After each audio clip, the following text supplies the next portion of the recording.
Hi everyone welcome to भैसार Odia medium. तो आज करवा आम मैथ पेडागोजी किसी MCQ question mathematics education in school आम केते गुडी क्वेश्चन यार आग क्लास करथिला। नेक्स्ट क्वेश्चन गुड़िक करवा जहाँकि अपकमिंग असिस्टेंट टीचर ओटीटी 2026 रे हेबाकु थिबा रे हेल्पफुल रहिबो। क्वेश्चन देछि भैन हेल थ्योरी अनुसार निम्नस्थ केउटी ज्यामिति रे चिंता भावना बा बुझिबार स्तर नुहे। आनुष्ठानिक छाड़र स्तर, विमूर्त स्तर, अण आनुष्ठानिक छाड़र स्तर, भिजुअलाइजेशन स्तर।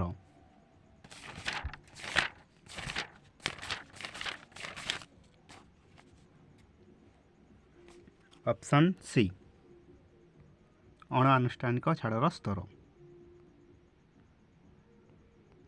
नेक्स्ट देखिबा निम्न केउटी गाणितिक भाषार योग्यता नुहे। यह शिशु मध्य ऐतिहासिक मनोभाव गढ़ी सहायता करे।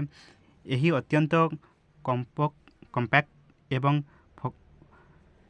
फोकस्ड। यह संख्या क्षेत्र में शिक्षार्थीर साफल्यर गुरुत्वपूर्ण भूमिका पालन करे। गाणितिक भाषा भल भाव संकायित दरकारी एवं परिष्कार। ऑप्शन ए यह शिशु मध्य ऐतिहासिक मनोभाव गढ़ी सहायता करे। नेक्स्ट देखिबा जापानी भाषा गणित बोर्ड लिखिबार आक्षरिक अर्थ डेस्क, फंक, तोड़क, वंश कौन सी सठिक नुहे। वंश। Next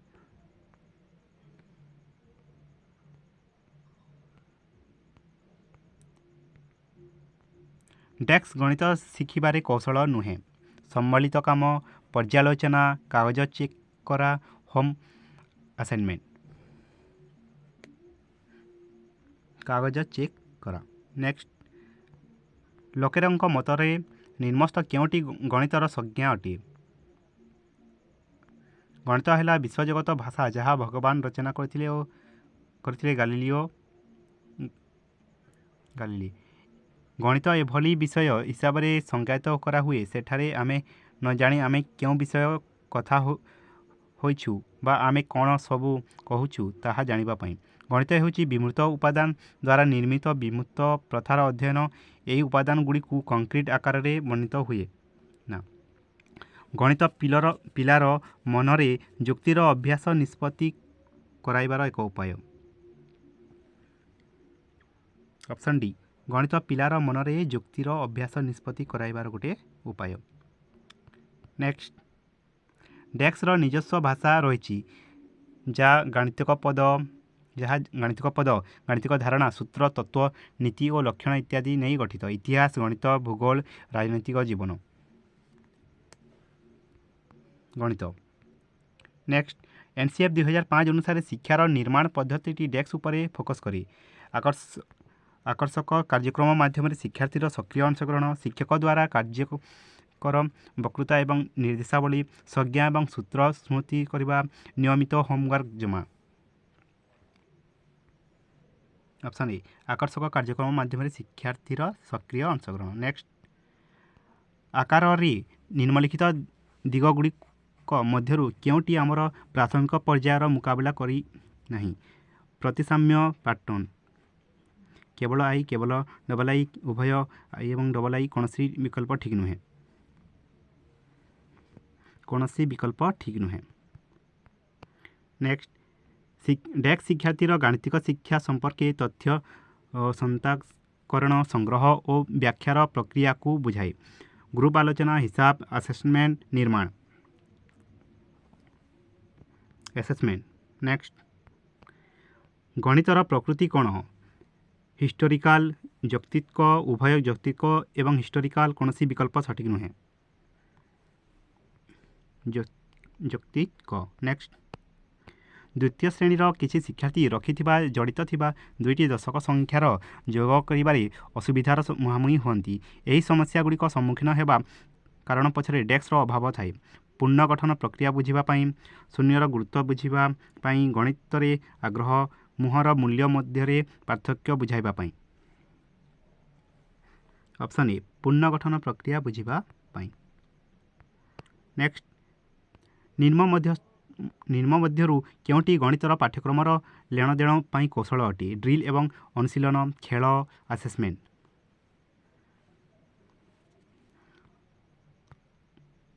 all of the above. Drill ଏବଂ ଅନୁଶୀଳନ, ଖେଳ ଓ ଆସେସମେଣ୍ଟ। ନେକ୍ସଟ ଦେଖିବା NCTMର ପୂର୍ଣ୍ଣ ରୂପ କ'ଣ? ଗଣିତର ଜାତୀୟ କାଉନସିଲ୍ ଅଫ୍ ଟିଚର, ଶିକ୍ଷକର nodal council of merit, technique ଗଣିତବିଦର ଜାତୀୟ ଅଦାଲତ, ପ୍ରଶିକ୍ଷିତ ଗଣିତବିଦର ଜାତୀୟ କାଉନସିଲ୍। ଅପସନ୍ ଏ ଗଣିତର ଜାତୀୟ council of teacher. Next IV ଶ୍ରେଣୀରେ ଗଣିତରେ NCERT ପାଠ୍ୟପୁସ୍ତକରେ ଅଧ୍ୟାୟଗୁଡ଼ିକରେ ଦ ଜଙ୍କ୍ ସେଲର, ଭୋପାଲ ଭ୍ରମଣ, ଦ ୱେ ଦ ୱାର୍ଲ୍ଡ ଲୁକ୍ସ ପରି ଶୀର୍ଷକ ରହିଛି। ଏହି ଅନୁସାରେ କରାଯାଇପାରିବ। ତ ଅପସନ୍ ଅଛି ଏହା ଦୈନନ୍ଦିନ ଜୀବନରେ ସାଙ୍ଗରେ ସଂଯୁକ୍ତ କରି ଆକର୍ଷଣୀୟ କରନ୍ତୁ। ଜଙ୍କ୍ ଏବଂ ଭ୍ରମଣର ଧାରଣାଟି ଆନ୍ତଃ ସମ୍ପର୍କିତ କରନ୍ତୁ। ବିକ୍ରେତା ଏବଂ ଭୋପାଲ ସମ୍ପର୍କରେ ବିସ୍ତାରିତ ତଥ୍ୟ ଦିଅନ୍ତୁ। ଅନ୍ୟାନ୍ୟ ବିଷୟଗୁଡ଼ିକ ବୁଝିବାରେ ଶିକ୍ଷାର୍ଥୀର ସହାୟତା କରନ୍ତୁ। ଅପସନ୍ ଏ ଏହା ଦୈନନ୍ଦିନ ଜୀବନରେ ସାଙ୍ଗରେ ସଂଯୁକ୍ତ କରି ଆକର୍ଷଣୀୟ କରନ୍ତୁ। ନେକ୍ସଟ କ୍ଲାସ୍ ଭିର ଗଣିତ ସମୟ ମଧ୍ୟରେ 0 ସର୍ବୋଚ୍ଚ ଶକ୍ତିଶାଳୀ ସଂଖ୍ୟା। ଏହା ଉପରେ ଏକ ବିତର୍କ ପରିଚାଳିତ ହୁଏ। ଏହି କାର୍ଯ୍ୟକଳାପଟି ଶିଶୁକୁ ଡେସ୍କ ପାଇଁ ଉତ୍ସାହିତ କରେ। ଶୂନ୍ୟ ଧାରଣାକାରୀ ସଂଖ୍ୟାଗୁଡ଼ିକୁ ଲେଖନ୍ତୁ। ବିଶ୍ଳେଷଣ ଏବଂ ଯୋଗାଯୋଗ। ଶୂନ୍ୟ ସହ ଶେଷ ସଂଖ୍ୟା ଧାରଣାକାରୀ ସମସ୍ୟାଗୁଡ଼ିକର ସମାଧାନ କରନ୍ତୁ। କେଉଁ ବିକଳ୍ପ ସଠିକ୍ ନୁହେଁ? ଶୂନ୍ୟ ଗୁଡ଼ିକ ଧାରଣାକାରୀ ସଂଖ୍ୟାଗୁଡ଼ିକୁ ଲେଖନ୍ତୁ। ନେକ୍ସଟ ଗଣିତରେ କିଭଳି କମ୍ପ୍ୟୁଟେସନାଲ ଦକ୍ଷତା ଉନ୍ନତ କରାଯାଏ? ଏକମାତ୍ର ଆଲଗୋରିଦମ ବର୍ଣ୍ଣନା କରି କ୍ଲାସରେ କାର୍ଯ୍ୟକ୍ରମ ଉପରେ ହାତ ଦେବା। ଉଭୟ କେବଳ ଆଲଗୋରିଦମ ଗୁଡ଼ିକ ବର୍ଣ୍ଣନା କରେ ଏବଂ ଶ୍ରେଣୀରେ କ୍ରିୟାକଳାପ ଗୁଡ଼ିକ ପରିଚାଳନା କରେ। କୌଣସି ବିକଳ୍ପ ସଠିକ୍ ନୁହେଁ।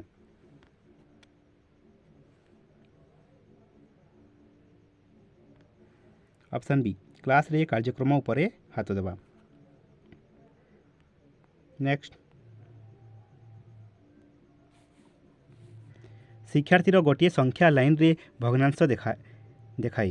ଏହି ସ୍ପେସିଫିକେସନ୍ ନିମ୍ନର କ'ଣଟି ସାଙ୍ଗରେ ସମ୍ପର୍କିତ? ଦକ୍ଷତା, ଆପ୍ଲିକେସନ, ବୋଧଶକ୍ତି, ଜ୍ଞାନ। ଦକ୍ଷତା।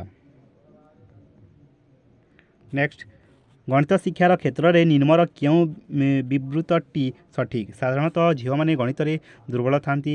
ଗଣିତ ଶିଖିବା ଗୋଟିଏ କଠିନ କାମ। ଗଣିତ କେବଳ ସୂତ୍ର ସଂଶୋଧନ କରାଇ ଶିଖିପାରେ। ପ୍ରତ୍ୟେକ ଲୋକ ଗଣିତ ଶିଖିପାରେ। ନେକ୍ସଟ ଧାରଣା ମାନଚିତ୍ର ସମ୍ପର୍କରେ ନିମ୍ନରେ କେଉଁ ବିବୃତ୍ତି ସଠିକ୍ ନୁହେଁ? ମାନଚିତ୍ରଗୁଡ଼ିକର ଧାରଣା ପ୍ରକୃତିରେ ଶ୍ରେଣୀବଦ୍ଧ ଅଟେ। ଧାରଣାର ମାନଚିତ୍ରଗୁଡ଼ିକ କେବଳ ମାତ୍ର ଶିକ୍ଷକଙ୍କ ଦ୍ୱାରା ତିଆରି କରିବା ଉଚିତ। ଧାରଣାର ମାନଚିତ୍ରଗୁଡ଼ିକ ଆନ୍ତଃ ସଂଯୁକ୍ତ ଧାରଣାଗୁଡ଼ିକ ଏବଂ ତା'ର ଲିଙ୍କଗୁଡ଼ିକର ସଂଗ୍ରହ ଦେଖାଏ। ସମସ୍ତ ବିକଳ୍ପ ସଠିକ୍। ଅପସନ୍ ବି ଧାରଣାର ମାନଚିତ୍ରଗୁଡ଼ିକ କେବଳ ମାତ୍ର ଶିକ୍ଷକଙ୍କ ଦ୍ୱାରା ତିଆରି କରିବା ଉଚିତ। ନେକ୍ସଟ ଗଣିତ ଶ୍ରେଣୀରେ ଯୋଗାଯୋଗ ବଳରେ ଡେସ୍କ ସକ୍ଷମତା ବିକାଶ କରେ। ବାରଗ୍ରାଫ ଦେଖି ତଥ୍ୟର ବ୍ୟାଖ୍ୟା କରେ। ଶ୍ରେଣୀରେ ପଚରାଯାଉଥିବା ପ୍ରଶ୍ନଗୁଡ଼ିକର ତତ୍କ୍ଷଣ ଜବାବ ଦେବା। ଗାଣିତିକ ଚିନ୍ତା ଭାବନା ସଂଗଠିତ ଏକୀକରଣ ଏବଂ ପ୍ରକାଶ କରିବା ପାଇଁ ଗଣିତ ସମସ୍ୟାର ବିଷୟରେ ଅନ୍ୟର ମତାମତ ବିରୋଧ କରିବା। ଅପସନ୍ ସି ଗାଣିତିକ ଚିନ୍ତା ଭାବନା ସଂଗଠିତ ଏକୀକରଣ ଏବଂ ପ୍ରକାଶ କରିବା। ନେକ୍ସଟ ଜଣେ ଛାତ୍ରକୁ 100ରେ 21 ଯୋଗ କରିବାକୁ କୁହାଗଲା କିନ୍ତୁ ଯୋଗ କରିବା ପରେ 112 ଲେଖିଥିଲା। ଛାତ୍ରର ଏହି ତ୍ରୁଟିକୁ ସଂଶୋଧନ କରିବା ପାଇଁ ଶିକ୍ଷକ ଜଣକ ନିମ୍ନଲିଖିତ କେଉଁ ପଦ୍ଧତି ଅବଲମ୍ବନ କରିବା ଉଚିତ? ସଂଖ୍ୟା ଗଣନା ନିୟମରେ ଅନୁଶୀଳନ କରିବା। ଅଙ୍କଗୁଡ଼ିକର ସ୍ଥାନର ମାନକୁ ବ୍ୟାଖ୍ୟା କରିବା। ମିଶ୍ରଣକୁ ଅଭ୍ୟାସ କରିବା। ସମସ୍ତ ବିକଳ୍ପ ସଠିକ୍। ଅପସନ୍ ବି ଅଙ୍କଗୁଡ଼ିକର ସ୍ଥାନର ମାନକୁ ବ୍ୟାଖ୍ୟା କରିବା। ନେକ୍ସଟ ନିମ୍ନରେ କେଉଁଟି NCF 2005 ଉପରେ ଗୁରୁତ୍ୱ ଦିଏ? ଗଣିତରେ ସାଫଲ୍ୟ ପ୍ରତିଟି ଶିଶୁଙ୍କ ପାଇଁ ବାଧ୍ୟତାମୂଳକ ହେବା ଉଚିତ। ନିର୍ବାଚିତ ଶିକ୍ଷାର୍ଥୀଙ୍କୁ ଗଣିତ ଶିଖାଇବାକୁ ହେବ। ଜଣେ ଛାତ୍ରକୁ ପ୍ରଥମେ ତା'ର ଯୁକ୍ତି ଗାଣିତିକ ଦକ୍ଷତା ପାଇଁ ପରୀକ୍ଷା କରାଯିବା ଉଚିତ। ଗଣିତର ପାଠ୍ୟକ୍ରମଟି କମ୍ ସଂଖ୍ୟକ ନମ୍ବର ରଖୁଥିବା ପିଲାଙ୍କ ପାଇଁ ପୃଥକ ହେବା ଉଚିତ। ଅପସନ୍ ଏ ଗଣିତରେ ସାଫଲ୍ୟ ପ୍ରତିଟି ଶିଶୁଙ୍କ ପାଇଁ ବାଧ୍ୟତାମୂଳକ ହେବା ଉଚିତ। ନେକ୍ସଟ, ଡେସ୍କ ଗଣିତ ଶ୍ରେଣୀରେ ଶିକ୍ଷକଙ୍କୁ ଅନୁସରଣ କରି ଅଭ୍ୟାସ କରାଯାଏ ନାହିଁ। ସହଜ ଉଦାହରଣ ମାଧ୍ୟମରେ ଚିନ୍ତା ଭାବନାକୁ ଉତ୍ସାହିତ କରିବା, ବାସ୍ତବ ଜୀବନର ଉଦାହରଣଗୁଡ଼ିକ ମାଧ୍ୟମରେ ଚିନ୍ତା ଭାବନାକୁ ଉତ୍ସାହିତ କରିବା, ସ୍ୱମୂଲ୍ୟାୟନ ପାଇଁ ଏକ ସୁଯୋଗ ପ୍ରସ୍ତୁତ କରିବା, ସମସ୍ତ ସମସ୍ୟା ବିଷୟରେ କାର୍ଯ୍ୟ କରିବା। ସମସ୍ତ ସମସ୍ୟା ବିଷୟରେ କାର୍ଯ୍ୟ କରିବା। ନେକ୍ସଟ, କୁନାଲ ଭି ବା ପଞ୍ଚମ ଶ୍ରେଣୀରେ ଅଧ୍ୟୟନ କରେ। ସେ ବିଭିନ୍ନ ଧରଣର ତ୍ରିଭୁଜକୁ ବିଭିନ୍ନ ଶ୍ରେଣୀରେ ବର୍ଗୀକୃତ କରିପାରନ୍ତି। ତେବେ ତ୍ରିଭୁଜରେ ତିନିଟି କୋଣର ଯୋଗଫଳ ପାଇଁ ସର୍ବଦା 180 ଡିଗ୍ରୀ ପାଇଁ ପ୍ରମାଣ ବୁଝିବାର ଅସୁବିଧା ହୁଏ।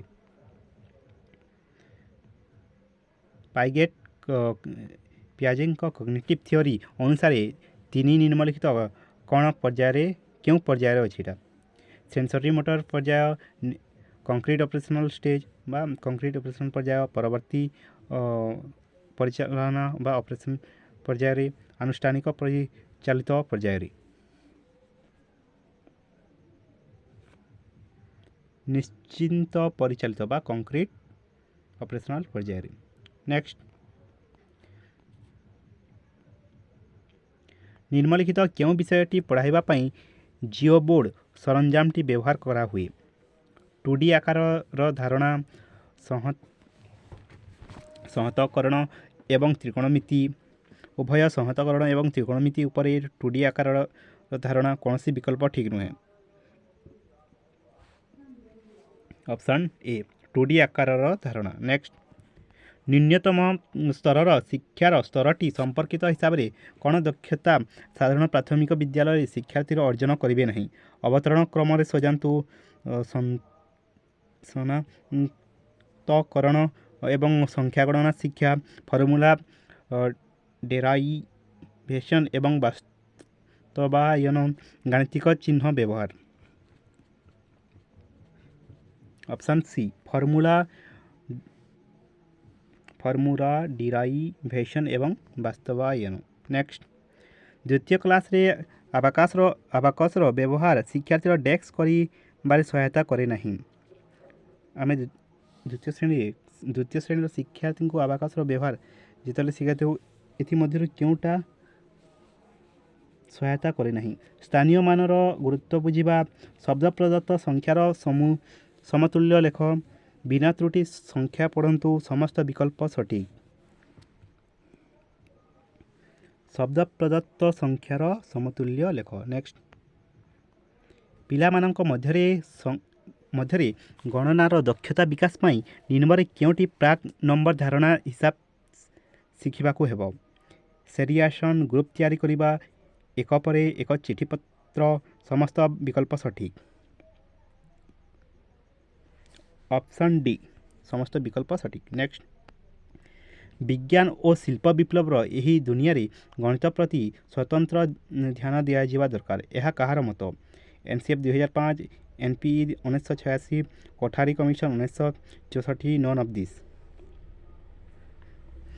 NPE 1986। ନେକ୍ସଟ, ନିମ୍ନୋକ୍ତ ମଧ୍ୟରୁ କେଉଁଟି ଗଣିତ ଶିକ୍ଷଣ ଶିକ୍ଷାଦାନର ଅସୁବିଧା ନୁହେଁ? ଆକର୍ଷଣୀୟ ପାଠ୍ୟକ୍ରମ, ସ୍ୱଳ୍ପ ଶିକ୍ଷଣ ଉପକରଣ, ଅନାକର୍ଷଣୀୟ ଶିକ୍ଷଣ ଶିକ୍ଷାଦାନ ପ୍ରଣାଳୀ, ସୀମିତ ଶିକ୍ଷକ ପ୍ରଶିକ୍ଷଣ। ଆକର୍ଷଣୀୟ ପାଠ୍ୟକ୍ରମ। ନେକ୍ସଟ ଦେଖିବା, କେଉଁଟି ଶିକ୍ଷାର୍ଥୀ ସହାୟକ ପରିବେଶର ଅନ୍ତର୍ଭୁକ୍ତ ନୁହେଁ? ଶିକ୍ଷାର୍ଥୀକୁ ବୁଝିବା, ଶିକ୍ଷଣ ଶିକ୍ଷାଦାନ ଯୋଜନା, ବିଦ୍ୟାଳୟ ପରିବେଶ, non of this.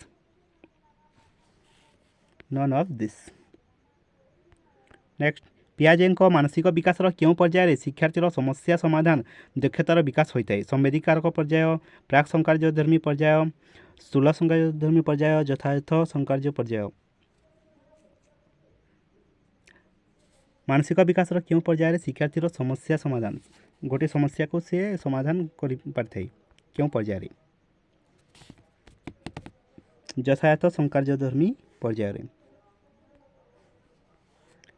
SPCF sensory motor, pre operational, concrete ଓ ଫର୍ମାଲ। ଏଇଟା 0 ରୁ 2 ବର୍ଷ, 2 ରୁ 7 ବର୍ଷ, 7 ରୁ 11 ଓ 11ରୁ ଉର୍ଦ୍ଧ୍ୱ। ନେକ୍ସଟ ଦେଖିବା ଶିକ୍ଷାର୍ଥୀ ମାନସିକ ବିକାଶର କେଉଁ ପର୍ଯ୍ୟାୟରେ ନିଜର ଧାରଣାକୁ ଯୁକ୍ତି ମାଧ୍ୟମରେ ଉପସ୍ଥାପନ କରିବାକୁ ଚେଷ୍ଟା କରେ? ପ୍ରାକ୍ ସଂକାର୍ଯ୍ୟଧର୍ମୀ ପର୍ଯ୍ୟାୟ, ସମ୍ବେଦୀକାରକ ପର୍ଯ୍ୟାୟ, ଯଥାୟଥ ସଂକାର୍ଯ୍ୟଧର୍ମୀ ପର୍ଯ୍ୟାୟ, ନନ୍ ଅଫ୍ ଦିସ୍। କେଉଁ ପର୍ଯ୍ୟାୟରେ ଶିକ୍ଷାର୍ଥୀ ଯୁକ୍ତିଯୁକ୍ତ କରିଥାଏ? ଅପସନ୍ ସି ଯଥାୟଥ ସଂକାର୍ଯ୍ୟଧର୍ମୀ ପର୍ଯ୍ୟାୟ। ନେକ୍ସଟ ଶିକ୍ଷାର୍ଥୀମାନେ ଅଧିକ ମିତଭାଷୀ ହେବେ, ଏହା ଗଣିତ ଶିକ୍ଷଣର କେଉଁ ଉଦ୍ଦେଶ୍ୟର ପରିସରଭୁକ୍ତ? ଜ୍ଞାନାତ୍ମକ ଉଦ୍ଦେଶ୍ୟ, ଭାବାତ୍ମକ ଉଦ୍ଦେଶ୍ୟ, ମନୋକ୍ରିୟାତ୍ମକ ଉଦ୍ଦେଶ୍ୟ, ନନ୍ ଅଫ୍ ଦିସ୍। ଭାବାତ୍ମକ ଉଦ୍ଦେଶ୍ୟ। ନେକ୍ସଟ ପରିଷ୍କାର ଏବଂ ନିର୍ଭୁଲ ଭାବେ ଜ୍ୟାମିତିକ ଚିତ୍ର ଅଙ୍କନ କରିବେ, ଏହା କି ପ୍ରକାର ଉଦ୍ଦେଶ୍ୟ? ଜ୍ଞାନାତ୍ମକ ଉଦ୍ଦେଶ୍ୟ, ଭାବାତ୍ମକ ଉଦ୍ଦେଶ୍ୟ, ମନୋକ୍ରିୟାତ୍ମକ ଉଦ୍ଦେଶ୍ୟ, ନନ୍ ଅଫ୍ ଦିସ୍। ମନୋକ୍ରିୟାତ୍ମକ ଉଦ୍ଦେଶ୍ୟ ବା ସାଇକୋମୋଟିଭ୍ କେଞ୍ଜି। ନେକ୍ସଟ ବିଭିନ୍ନ ପ୍ରକାର ସଂଖ୍ୟାକୁ ବର୍ଗୀକରଣ କରିବେ, ଏହା ଜ୍ଞାନାତ୍ମକ ଉଦ୍ଦେଶ୍ୟର କେଉଁ ବିଭାଗର ପରିସରଭୁକ୍ତ ଅଟେ? ଜ୍ଞାନ, ବୋଧ, ପ୍ରୟୋଗ ଏ ସମସ୍ତ। ତ ଶିକ୍ଷାର୍ଥୀ କ'ଣ କରୁଛି ସେଟାକୁ ବୋଧ, ଏହା ବୋଧ, ତାର ବୋଧ ଆଧାରିତ ଶକ୍ତି ଅଛି। ନେକ୍ସଟ ନିମ୍ନୋକ୍ତ ମଧ୍ୟରୁ କେଉଁ ବିଷୟର ଗଣିତ ସହିତ ସମ୍ପର୍କ ନାହିଁ? ଭାଷା ଶିକ୍ଷା, ଭୂଗୋଳ, ପରିବେଶ ଅଧ୍ୟୟନ, non of this. Non of this. Next ପିଲାମାନଙ୍କର ସମସ୍ୟା ସମାଧାନମୂଳକ ଦକ୍ଷତା କେଉଁ ପର୍ଯ୍ୟାୟରେ ବୃଦ୍ଧି ପାଇଥାଏ? ପ୍ରାକ୍ ସଂକାର୍ଯ୍ୟଧର୍ମୀ, ସ୍ଥୂଳ ସଂକାର୍ଯ୍ୟଧର୍ମୀ, ଯଥାୟଥ ସଂକାର୍ଯ୍ୟଧର୍ମୀ, ଉପରୋକ୍ତ ସମସ୍ତ। ଯଥାୟଥ ସଂକାର୍ଯ୍ୟଧର୍ମୀ। ନେକ୍ସଟ ଅଧିକ ମିତଭାଷୀ ହେବା ଗଣିତ ଶିକ୍ଷଣର କେଉଁ ମୁଖ୍ୟ ଉଦ୍ଦେଶ୍ୟର ଅନ୍ତର୍ଭୁକ୍ତ? ଜ୍ଞାନାତ୍ମକ, ଭାବାତ୍ମକ, ମନୋକ୍ରିୟାତ୍ମକ, ଉପରୋକ୍ତ ସମସ୍ତ। ଭାବାତ୍ମକ। ନେକ୍ସଟ ଦୁଇଟି ଭଗ୍ନ ସଂଖ୍ୟାର ଗୁଣଫଳର ସତ୍ୟତାକୁ ପରୀକ୍ଷା କରିବା ହେଉଛି କେଉଁ ଶିକ୍ଷଣ ଉଦ୍ଦେଶ୍ୟର ଅନ୍ତର୍ଗତ? ଜ୍ଞାନ, ବୋଧ, ପ୍ରୟୋଗ, ଦକ୍ଷତା। ପ୍ରୟୋଗ। ନେକ୍ସଟ ଅମ୍ଳାନ ଏକ ତ୍ରିଭୁଜ ନିର୍ଭୁଲ ଭାବେ ଅଙ୍କନ କରିପାରିଲା, ତେବେ ସେ କେଉଁ ଶିକ୍ଷଣ ଉଦ୍ଦେଶ୍ୟ ହାସଲ କରିପାରିଛି? ଜ୍ଞାନ, ବୋଧ, ପ୍ରୟୋଗ, ଦକ୍ଷତା। ଦକ୍ଷତା, ତାର ଦକ୍ଷତା ରହିଛି। ନେକ୍ସଟ ଗଣିତ ଶିକ୍ଷଣର ଉଦ୍ଦେଶ୍ୟର ପରିସର ନିମ୍ନଲିଖିତ କେଉଁଟି? ଜ୍ଞାନାତ୍ମକ, ଭାବାତ୍ମକ, ମନୋକ୍ରିୟାତ୍ମକ, ଉପରୋକ୍ତ ସମସ୍ତ। ଉପରୋକ୍ତ ସମସ୍ତ। ନେକ୍ସଟ କେଉଁ ପର୍ଯ୍ୟାୟରେ ଶିଶୁ ବସ୍ତୁକୁ ନ ଦେଖି ସମ୍ପର୍କ କରିପାରେ ନାହିଁ? ସମ୍ବେଦୀକାରକ, ପ୍ରାକ୍ ସଂକାର୍ଯ୍ୟଧର୍ମୀ, ସ୍ଥୂଳ ସଂକାର୍ଯ୍ୟଧର୍ମୀ, ଯଥାୟଥ ସଂକାର୍ଯ୍ୟଧର୍ମୀ। ସ୍ଥୂଳ ସଂକାର୍ଯ୍ୟଧର୍ମୀ ପର୍ଯ୍ୟାୟ। ନେକ୍ସଟ ଅନେକ ଗୁଡ଼ିଏ ଗଣିତ ଜାଣିବା ଅପେକ୍ଷା ଗଣିତିକୀକରଣ ଜାଣିବା ଅଧିକ ଗୁରୁତ୍ୱପୂର୍ଣ୍ଣ, ଏହା କାହାର ଉକ୍ତି? ଜିନ୍ ପିଆଜେ, ହ୍ୱେଲର, ଭାଇଗୋଟ୍ସ୍କି, ଆରିଷ୍ଟଟଲ। ହ୍ୱେଲର। ନେକ୍ସଟ ଶିକ୍ଷଣ ଉଦ୍ଦେଶ୍ୟର ଶ୍ରେଣୀ ବିଭାଗର ପ୍ରବର୍ତ୍ତକ ବା ପଥପ୍ରଦର୍ଶକ ହିସାବରେ କାହାକୁ ଗ୍ରହଣ କରାଯାଇଥାଏ? ସିମ୍ପସନ୍, ବ୍ଲୁମ୍, କାର୍ଥୋଲ୍, Harrow. Bloom, B.S. Bloom. Next, God is a supreme mathematician who created this well-ordered and systematic universe. ଉକ୍ତିଟି କାହାର? କିଏ ଏଇଟା କହିଥିଲେ? ଜେମ୍ସ ଜିନ୍ସ, ଜାତୀୟ ଶିକ୍ଷାନୀତି 1986, ଡାଭିଡ୍ ହ୍ୱେଲର, ପିଆଜେ। Option A James Jeans. Next ଦେଖିବା 8 ବର୍ଷ ବୟସର ଜଣେ ଶିଶୁ ବୌଦ୍ଧିକ ବିକାଶର କେଉଁ ପର୍ଯ୍ୟାୟରେ ଅଛି ବୋଲି କୁହାଯିବ? ସମ୍ବେଦୀକାରକ ପର୍ଯ୍ୟାୟ, ପ୍ରାକ୍ ସଂକାର୍ଯ୍ୟଧର୍ମୀ ପର୍ଯ୍ୟାୟ, ସ୍ଥୂଳ ସଂକାର୍ଯ୍ୟଧର୍ମୀ ପର୍ଯ୍ୟାୟ, ଯଥାୟଥ ସଂକାର୍ଯ୍ୟଧର୍ମୀ ପର୍ଯ୍ୟାୟ। SPCF sensory motor, pre operational, concrete, formal. ଏଇଟା 0-2 ବର୍ଷ, 2ରୁ 7 ବର୍ଷ, 7ରୁ 11 ବର୍ଷ ଓ 11 ବର୍ଷରୁ ଉର୍ଦ୍ଧ୍ୱ। ମାନେ କେଉଁ 8 ବର୍ଷ ବୟସର ଜଣେ ଶିଶୁ ବୌଦ୍ଧିକ ବିକାଶର କେଉଁ ପର୍ଯ୍ୟାୟରେ ଅଛି ବୋଲି କୁହାଯିବ? ଅପସନ୍ ସି ସ୍ଥୂଳ ସଂକାର୍ଯ୍ୟଧର୍ମୀ ପର୍ଯ୍ୟାୟ ବା କଂକ୍ରିଟ ଅପରେସନାଲ ଷ୍ଟେଜ୍। ତ ଏହା ଥିଲା ଗଣିତ ପେଡାଗୋଜି ବା ମ୍ୟାଥମେଟିକ୍ସ ଏଜୁକେସନ୍ ଇନ୍ ସ୍କୁଲ, ବିଦ୍ୟାଳୟରେ ଗଣିତ ଶିକ୍ଷାର କିଛି MCQ କ୍ୱେଶ୍ଚନ୍, ଯାହାକି OTT 2024 ଏବଂ ଆସିଷ୍ଟାଣ୍ଟ ଟିଚର୍ 2024 ପାଇଁ ଅଧିକ ହେଲ୍ପଫୁଲ୍ ରହିବ। Thank you.